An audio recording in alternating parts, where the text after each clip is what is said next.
అమెరికాని మిత్రదేశంగా చూడటం ఇక అనవసరం. అమెరికా కూడా ఒక దేశం. వ్యాపార అవసరాల కోసం వ్యాపార అవసరాలు చేసుకుంటాం, ఉద్యోగాలు తీసుకునేవాడు ఉద్యోగాలు తీసుకుంటాడు, అంతే, దట్స్ ఇట్.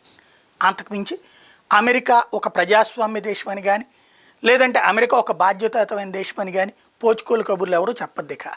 ఎందుకంటే మళ్ళీ తీవ్రవాదాన్ని ఎత్తినవాడు, ఒకప్పుడు తీవ్రవాదాన్ని పెంచి పోషించి ఆ తర్వాత కంట్రోలింగ్ అని ముందుకు వచ్చినప్పుడు మన మిత్ర దేశం.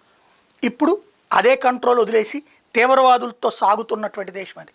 పాకిస్తాన్కి మళ్ళీ వాళ్ళకి సంబంధించినటువంటి F-16ల మెయింటెనెన్స్ కోసం అంటూ $450 మిలియన్ ప్యాకేజ్ ఇస్తుందంట. దాన్ని తీసుకుని వాళ్ళు ఏం తింటారో తెలుసు, ఎలా చేస్తారో తెలుసు. కాబట్టి నిదానంగా పాకిస్తాన్ పైకి లేపి ఇండియాకి చెక్ పెట్టేటటువంటి ప్రయత్నం చేస్తోంది. దాన్ని శత్రు దేశాల జాబితాలో చూడాలా, లైక్ చైనా లాగా, లేదా వాడి స్వార్థం కోసం చేసుకునేటటువంటి దేశంగా చూడాలంటే మన ఇష్టం అంది.